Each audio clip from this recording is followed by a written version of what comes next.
या गे तुझ्या बाच्या हस्ती आणि पाल दिलेला मरती खडा ठेवलायस ना. मग ती थोडा अरे तुझा बाचा मुर्दा उचलणाऱ्या खाजेकऱ्याच्या पायाला लावलेला दगड. हा तो वय हा तो कुठे ठेवला? तू घराच्या बाहेर घालत चालतात ना घराच्या वर ठेवला.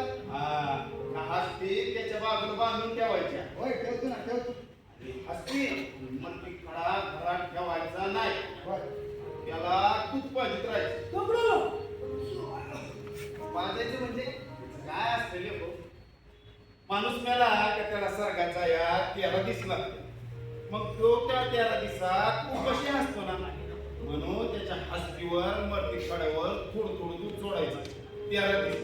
काय कळलं पाहिजे दूध पाहिजे. आणि रस पिंडाच्या दिवशी या हस्ती आणि त्या मरती खड्याचं काम असतं.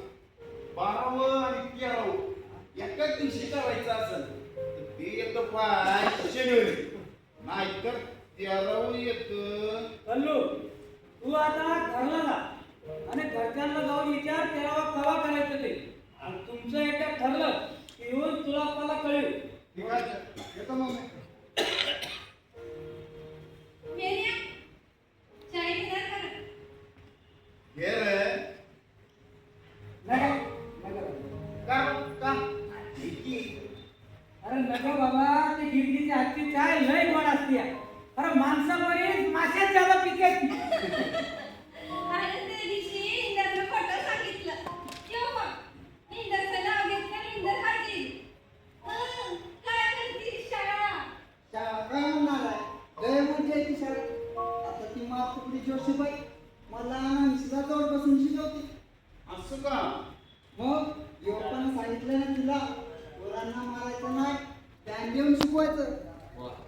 चांगला अहो पण आणशील ना हाय ती गेली देवपासाठी त्याच्या घरला काय किती अर्जी यायची म्हणत होता तो युक्ली गेली देवप्पाच्या घरला गेली.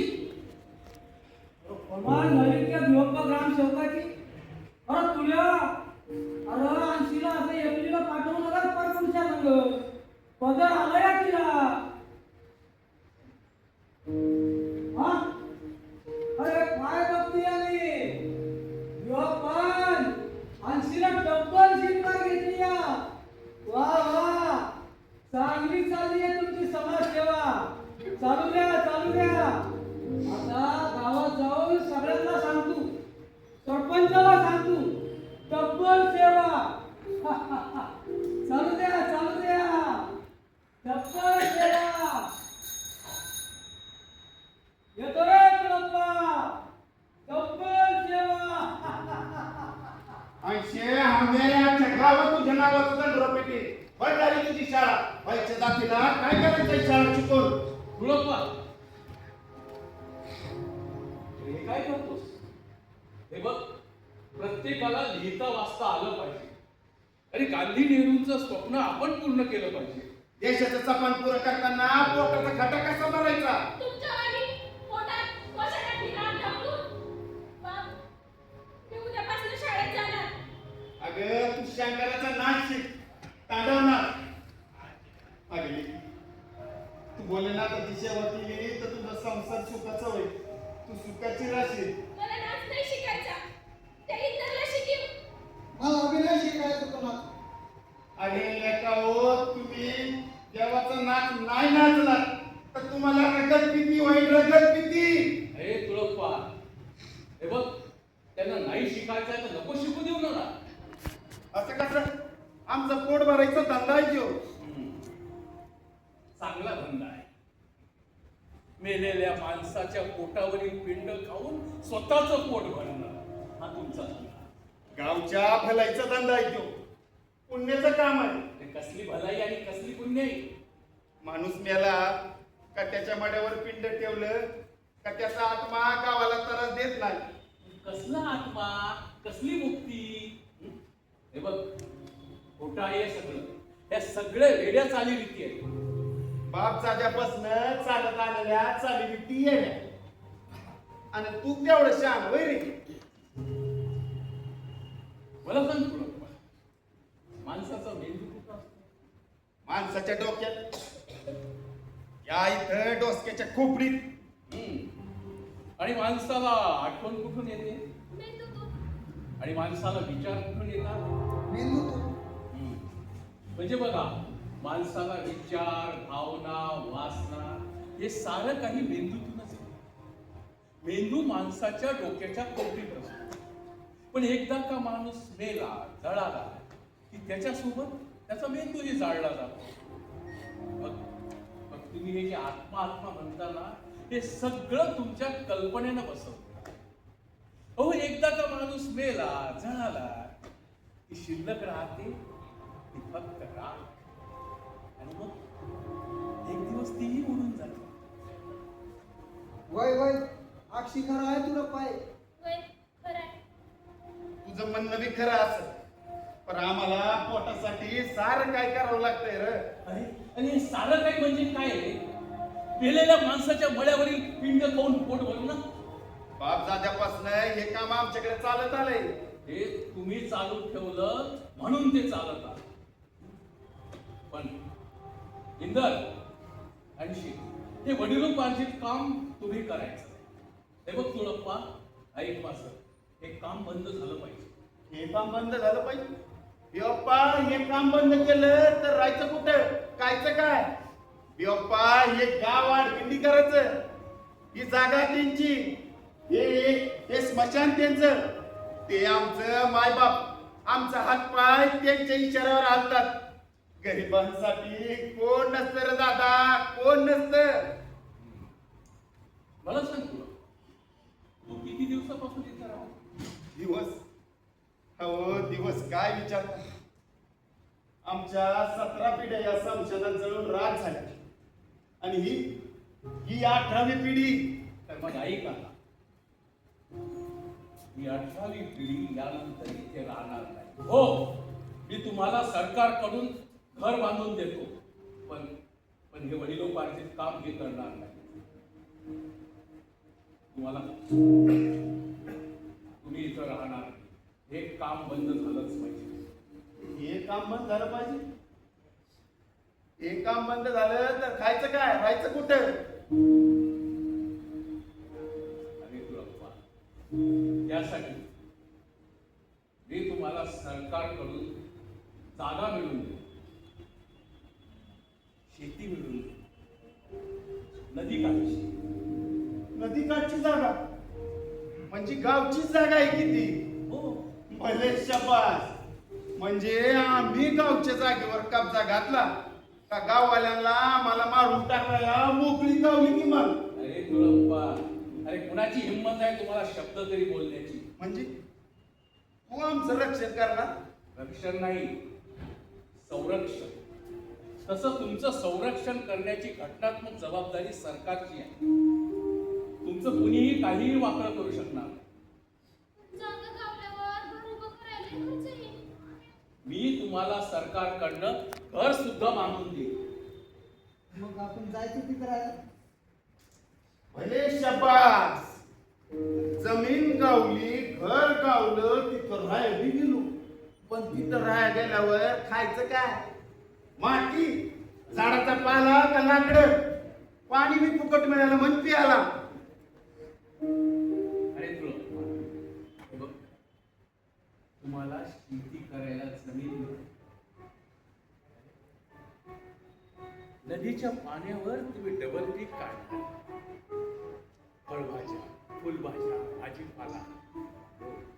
अरे मेहनत तुमच्या अंगात आहे आणि धरतीच्या उदरातून नैसर्गिक धन काढण्याची ताकद तुमच्या मनगटात आहे.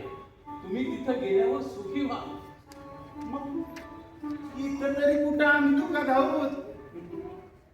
आता नाही, पण पुढे व्हा. आम्हाला या जागेचा काय बी त्रास होत नाही आणि गाववाले आम्हाला इथनं जायला सांगत नाही. पण तरी तुम्ही इथून जायला पाहिजे. का? कशा पाय? अरे तुळप्पा, या लाकडी चितेवर माणसं जाळली. नंतर या लाकडाचा कोळसा राख होती आणि ती राख हवेने नाका वाटे तुमच्या शरीरात जात ते धुळीचे कण, राखेचे कण नाकात, डोळ्यात, केसात तुमच्या अंगावर उठतात. सगळ्यात महत्वाचं, माणूस मेल्यानंतर त्याचा प्रदूषित झालेला प्राणवायू नाका वाटे तुमच्या शरीरात जातो, तुमच्या श्वासनलिकेत जातो, तुमच्या फुफ्फुसात जातो आणि हे बघ काही दिवसानं तुमची छिद्रे पडतात. बाप्पा तू काय बोलतोस तेच कळत नाही मला. आणि हळूहळू सगळं झालं. मला सांग तुला येता जाता दम लागतो? होय लागतो ना, लागतो. खोकला येतो? खोकला येतो? हे खोकत असतात तेव्हा काढलेलं मोठं जागा व्हायची भीती वाटते. आणि खोकल्यामुळे तुझ्या छातीत दुखतं? होय दुखतं ना. हे बघ, एक दिवस असंच खोकता खोकता तुझ्या थुंकीतून रक्त पडतं. आणि मग त्यानंतर तुला रक्ताची उलटी होईल आणि मग त्यानंतर माझ्या बाप्पाला असं काय बी होणार नाही. असलं कसलं बघा. हा ॲग्रोप्रोसिटी रोग आहे आणि यावर इलाज फक्त मुंबईतल्या KM हॉस्पिटलमधील डॉक्टर रवी बापटच करतात. स्मशानात राहणाऱ्या लोकांना हा रोग होतो. या जागेमुळे तुम्हाला हा रोग होणार नाही. हो, जे लोक कोळशाच्या खाणीत काम करतात आणि स्मशानात काम करतात त्यांना हा रोग होतो. ए भ्याव नका दाखवूस मला. म्या इथंच राहील, इथंच मरेल, पण ही जागा सोडणार नाही. राहतो की आम्ही बी राहतो पण ते काम मी करणार नाही. उपाशी मरू तुमच्यासोबत, पण ते काम आम्ही करणार नाही. हे घर तोडून टाकू. मग तुम्ही मला मारून टाका, माझी मान तोडून टाका, पण मी हा तुम्हाला हे माझ्या बाप दाद्यापासून आलेलं घर तोडायला देणार नाही. ओळख मग? मला एक सांग, तुझे वडील कसे होते? असेच ना, रक्ताची उलटी होती. हे बघ, एक दिवस तूही असाच मरणार आहेस. हो, तुझ्यानंतर तुझा हा मुलगा इंदर हा सुद्धा असाच मरणार आहे. हे बघा, विचार करा. अरे तू तुझ्या हट्टापायी आपल्या मुलाचा बळी देणार आहेस. हो हो, तू याचा खून करणार आहेस. अरे ऐक, तू याचा खून करणार आहेस. नाही नाही, माझं कुकरू कुठं बी राहू दे, पण सुखी राहू दे. असं वाटतंय ना तुला? असं वाटतंय ना? मग यासाठी तुला हे घर सोडावं लागेल. हो, तुला हे घर, ही मसणवट सोडावी लागेल. तुला ही मसणवट सोडावी लागेल. नाही नाही, ही जागा ही मसणत यांना सोडता यायची नाही. नाही सोडता यायची.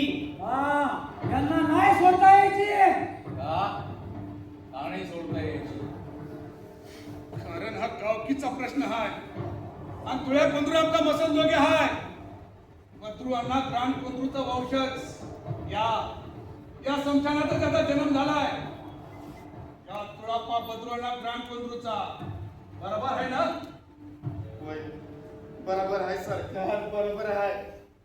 कारण तुम्हाला गावात कुणी आणलं? तुम्हीच सरकार, तुम्हीच. दुसरं कोण आणणार सरकार? या मसलवाटात जागा कुणी दिली तुम्हाला? तुम्हीच सरकार, तुम्हीच. दुसरं कोण देणार सरकार? अरे अन्न पाण्याला कुणी लावलं? तुम्हीच सरकार, तुम्हीच. दुसरं कोण लावणार सरकार? मग या गावच्या कल्याणासाठी तुम्हाला इथं राहावं लागेल. राहील ना सरकार, राहील. वानराव, गावच्या स्वार्थासाठी आणि तुमच्या खोट्या प्रतिष्ठेसाठी तुम्ही यांच्यावर केलेल्या उपकाराचं ओंगळ प्रदर्शन करता. यांच्या उद्ध्वस्त जीवनाकडे तुम्ही डोळे झाक करताय.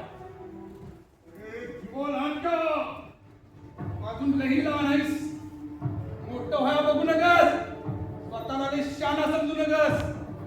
गाव सेवा करता करता नेता बनाय बघतोस का होय र? गाव सेवकाचा नेता होणं अवघड असतं. नेता जन्माला यावं लागतो तो माझ्यासारखा. नाही सुभानराव, नेता कधीच जन्माला येत नसतो.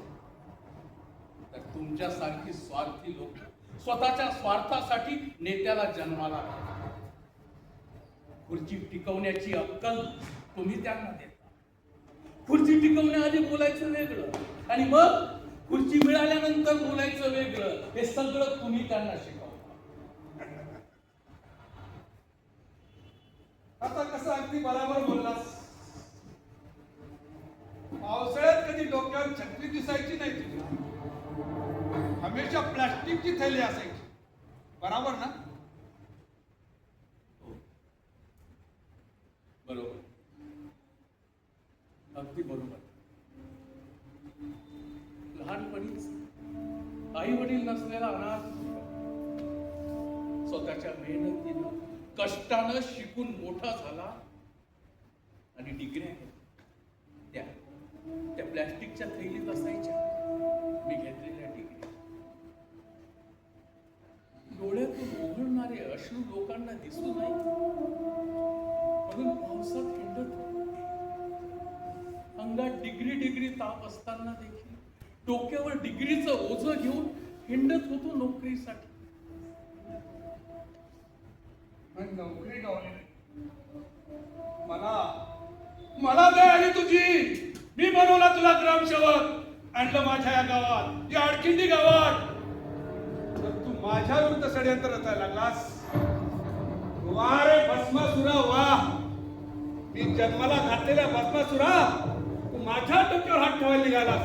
वा युवाप्पा लांगे, हे राजकारणाचे खेळी जेवढं तू पीठ खाल्लं ना त्या परीत जादाने मीठ खाल्लंय. समाजसेवेचा एवढा मोठा घात घेऊ नव्यास नरड्यात आणतं तुझ्या. सुभानराव, समाजसेवेचा आस जर नरड्यात अडकून गेलो ना तर आयुष्याचं सार्थक होईल माझ्या. आता कसं शाण्यासारखं बोललास. मला सांग, यांना ही संचालनाची जागा सोडायला कुठे नेणार आहे? अरे यांना राहण्यासाठी, यांना जगण्यासाठी मी जागा मिळवून दिली. त्यासाठी तहसीलदार साहेबांना हा लिहिलेला अर्ज आज नदीकाठची जागा आणि शेत जमीन यांना देण्यासाठी सरकारची काहीच हरकत नाही आणि त्यासाठीचा कागदपत्री व्यवहार मी कलेक्टर सोबत सुरू केला आहे. वाच! या जागेवर कोण पाय ठेवतो तेच बघतो आम्ही. सुभानराव, सरकारी कामात अडथळा आणू नका. अहो, पोलीस यंत्रणा आणि न्याय व्यवस्था अजून ढिली पडली नाही. न्याय, पोलीस आणि गुंडांचा आम्ही आमच्या धोत्राच्या सोबत. कायद्याच्या घटना आणि पोलिसांच्या बेड्या बंदुका त्यांच्याच कपाटात बंद होतात. मग आम्हाला पाहिजे असलेली फाईल त्यांच्या कपाटातून साहेबांच्या टेबलावर पडती. आम्ही सांगू तवा आम्हाला नको असलेल्या खात्याची अशी रामराम होती. सुभानराव,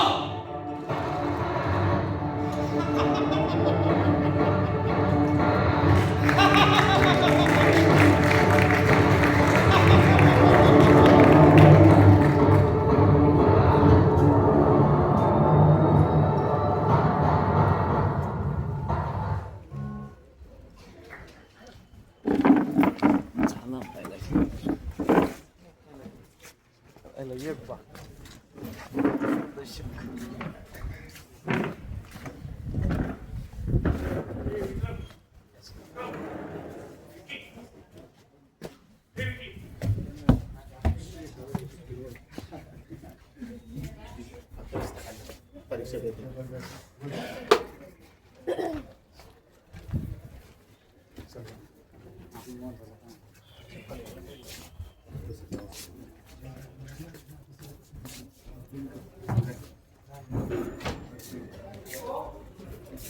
हो हो आहे आहे आणलं का? छान मला छान कोणी काही बोललंच नाही दिवसली अजून दिवसली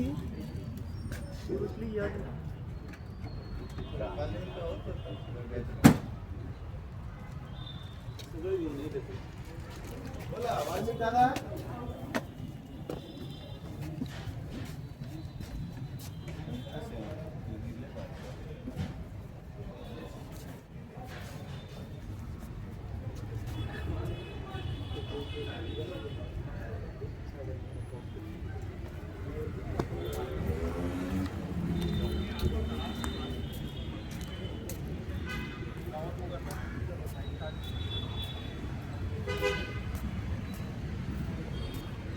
कुठं आहे रे हा